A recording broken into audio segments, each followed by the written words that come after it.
ডিমে ডিমে কাটি দিম ইয়াক চুৰ কৰিছ পইচা জাগে নাই কা এহেতে কিয় কৈছে চাকো জাগে নাই কা মানে বইতে হ'ব নাপায় উঠ তোমালোকৰ কেইটকা 50 টকা ৰ'বা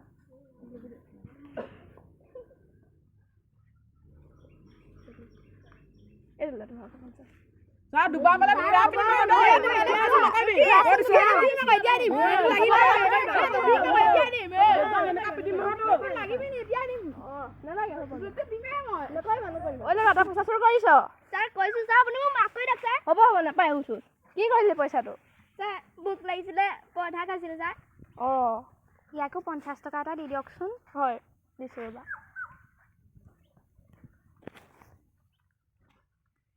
এইটো ল 50 টকা কিবা এটা খাই ল'বি আজিৰ পৰা পইচা চুৰ কৰিবি ছাৰ নকওঁ ছাৰ কৰিবি নেকি নকওঁ ছাৰ হ'ব তেনেহ'লে যা আমি যাম ভাল লাগে আজি যাবি নে যাম আকৌ তই যাবি নে যাম ভাল লাগে জুচনাটো স্কুলত যাম জুচনা ভাল লাগে চাইকেলত গ'লে বেছি ভাল হয় নেকি একেলগে যাম দেই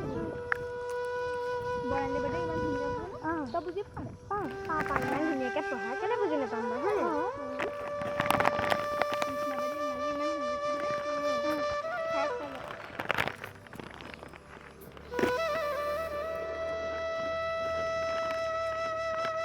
ফুৰিবলৈ যোৱা কথা আছিল যাবি নে যাম তই যাবি নেকি যাবি পৰহিলে মানে যাম নেকি যাব আমিও ক'ৰবাত যাব পৰা হেঁতেন ঐ ইয়াক চা ঐ তই কোন তোৰ ঘৰ ক'ত একো চুৰটো নহয়তো মোৰ ঘৰ বুলিবলৈ নায়ে অকলে থাকোঁ অনাথ বাইদেউ বেয়া লাগে বাইদেউ পিংকু বেয়া লাগে ন ঐ খাবি খা নালাগে বাইদেউ আমিহে দিছোঁ খা দিয়ক আপোনালোকে দিছে ঐ তই স্কুললৈ যাবি ইউনিফৰ্ম পাবি নতুন বন্ধু বান্ধৱীও লগ পাবি কিতাপ দিব আৰু ভাতো খাবলৈ পাবি তই যাবি নে নালাগে বাইদেউ আমাৰ নিচিনা দুখীয়া মানুহ ক'ত চিট দিব বাইদেউ দিব দে যাবি তই নাযাওঁ বাইদেউ আমাৰ নিচিনাকৈ পঢ়িব পাৰিবি যাবি বাইদেউ নমস্কাৰ অঁ তই আকৌ চোন চাহ এইবোৰ কি বস্তাত এইবোৰ বটল চাহ এইবোৰে কি কৰিবি তই তাৰপৰা বিকিম পইচা পাম কিবা এটা খাম আৰু চাহ অঁ মই তোমালোকৰ হেড ছাৰৰ লগত কথা পাতিছিলোঁ হেড ছাৰে মোক আকৌ এবাৰ কণ্টেক্ট কৰিবলৈ কৈছিলে ফোন এটাকে কৰি চাওঁ অঁ হেল্ল' অঁ পাঠক হয়নে অঁ হয় মই বৰুৱাই কৈছোঁ গুড মৰ্ণিং অঁ সেইদিনা যে আপোনাক এই ল'ৰাটোৰ কথা কৈছিলোঁ হয় এই কিবা এটা কৰিব পৰা হ'লে বৰ ভাল আছিলে গম পাইছেনে বৰ দুখীয়া ঘৰৰ ল'ৰা হয় নিশ্চয় ঠিক আছে ধন্যবাদ হ'ব বুলিয়ে কৈছে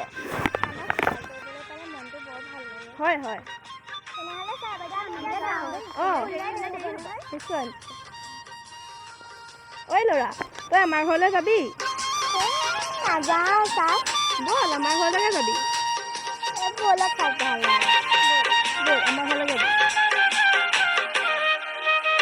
আমাৰ শ্ৰদ্ধাৰ শিক্ষাগুৰুসকলক তেখেতসমৰ আসন অলংকৃত কৰিবলৈ আহ্বান জনালোঁ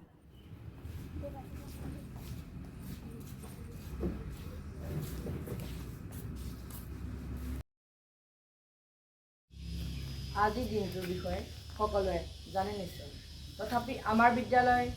ভাৰতী কলিতা কমাৰ্চ অধ্যয়নৰ শিক্ষয়িত্ৰী বৰ্ণালী বৰুৱা ইংৰাজী অধ্যয়নৰ শিক্ষয়িত্ৰী আৰু জ্যোৎস্না বৰুৱা অসমীয়া অধ্যয়নৰ শিক্ষয়িত্ৰী ভাৰতী কলিতাক দুআষাৰমান ক'বলৈ অনুৰোধ জনোৱা হ'ল আজিৰ সভাত উপস্থিত থকা বিশিষ্ট অতিথি বৰুৱা ছাৰ বনলতা বাইদেউ আৰু প্ৰধান শিক্ষক ছাৰকে প্ৰমুখ্য কৰি আমাৰ বিদ্যালয়ৰ ছাত্ৰ ছাত্ৰী ৰাজু বিজু টিংকু জুৰি ৰশ্মি আৰু গীতাশ্ৰীৰ লগতে শেষত নামভৰ্তি কৰা ছাত্ৰ পিংকু অৰ্থাৎ পংকজ বৰুৱা যিজনে আমাৰ বিদ্যালয়ৰ গৌৰৱ অক্ষুণ্ণ ৰখাত সফল হৈছে তেওঁলৈ মোৰ ফালৰ পৰা অশেষ ধন্যবাদ আৰু শুভেচ্ছা জ্ঞাপন কৰিলোঁ আৰু মোৰ পাছৰ বক্তা বৰ্ণালীয়ে ক'ব তেওঁৰ বিষয়ে মই বৰ বিশেষ নকওঁ চেষ্টাৰ অসাধ্য একো নাই বাৰে বাৰে চেষ্টা কৰিলে সফল হ'বই যত্ন কৰিলে ৰত্ন পায় বাকীখিনি মোৰ পাছৰ বক্তা জ্যোৎস্নাই ক'ব মইনো কি ক'ম, উপৰোক্ত বক্তাসকলে সকলোখিনি ক'লে। আজি ডক্টৰ সৰ্বপল্লী ৰাধাকৃষ্ণনৰ জন্ম দিৱসৰ উপলক্ষে আমাৰ সভাৰ সঞ্চালকৰ দায়িত্ব পাঠক ছাৰ, বিশিষ্ট অতিথিৰূপে বৰুৱা ছাৰে দুআষাৰমান ক'ব বুলি আশা ৰাখিলোঁ। আজিৰ সভাত উপস্থিত মোৰ সহকৰ্মী তথা সঞ্চালকৰ আসন গ্ৰহণ কৰা পাঠক ডাঙৰীয়া, সহধৰ্মিনী তথা এই বিদ্যালয়ত কৰ্মৰত সহকৰ্মীসকল, লগতে মৰমৰ ছাত্ৰ ছাত্ৰীসকল, তোমালোকে নিশ্চয় শিক্ষক দিৱসৰ বিষয়ে জ্ঞাত। 1888 চনৰ আজিৰ দিনটোত অৰ্থাৎ 5 ছেপ্টেম্বৰ তাৰিখে সৰ্বপল্লী ৰাধাকৃষ্ণনৰ জন্ম হৈছিল। তেওঁৰ পিতৃ আছিল সৰ্বপল্লী বিৰাজস্বামী আৰু মাতৃ সীতামা। অতি দুখীয়া পৰিয়ালত জন্মগ্ৰহণ কৰা এইজনা মহান মনীষীয়ে 1962 চনৰ মে' মাহত ভাৰতৰ দ্বিতীয়জন ৰাষ্ট্ৰপতি সৰ্বপল্লী ৰাধাকৃষ্ণ হিচাপে নিৰ্বাচিত হৈছিল। এইজনা মনীষীয়ে শিক্ষা জীৱনৰ পৰা ভাৰতৰ ৰাষ্ট্ৰপতি হোৱালৈকে যিখিনি কষ্ট কৰিছিল, ইয়াৰ বিষয়ে মই সহস্ৰ প্ৰণিপাত জ্ঞাপন কৰিছোঁ। ইয়াকে কৈ মোৰ বক্তব্য সামৰণি মাৰিলোঁ। ধন্যবাদ। হয়, আজি এই শুভক্ষণত বৰুৱা ডাঙৰীয়াই অতি সাৰুৱা ভাষণ প্ৰদান কৰি সভাখনৰ সৌষ্ঠৱ বৃদ্ধি কৰিলে। ডক্টৰ সৰ্বপল্লী ৰাধাকৃষ্ণনৰ অতি সাধাৰণ পৰিয়ালত জন্মগ্ৰহণ কৰি শিক্ষকতাৰ বৃত্তিৰ পৰা ৰাষ্ট্ৰপতিৰ পদত অলংকৃত কৰিছিল। সেয়েহে আমি যিমান পাৰোঁ সিমান ভাল হ'বলৈ চেষ্টা কৰিব লাগে। কোনোবা এজন বিপদে পৰিচালিত হ'লে তেওঁক সহায় কৰাটো প্ৰত্যেকৰে কৰ্তব্য হোৱাটো দৰকাৰ। মানুহ পৰিস্থিতি সাপেক্ষে পৰিস্থিতিত পৰিচালিত হয়। আমাৰ এজন ছাত্ৰ অতীতত বহুতো অপৰাধমূলক কাৰ্যত জড়িত আছিল। অভাৱত পৰি তেওঁ তেনে পথত ভৰি দিছিল। আজি পুনৰ পঢ়া শুনা কৰি শিক্ষাৰ পোহৰত অমাৱস্যা আঁতৰ কৰি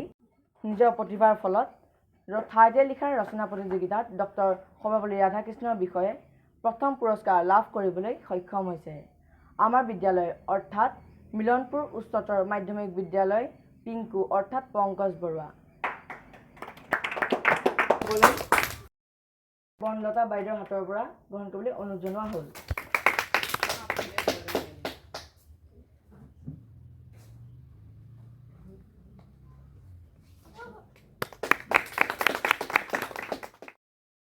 আজিলৈ সভা ভংগ বুলি ঘোষণা কৰা হ'ল।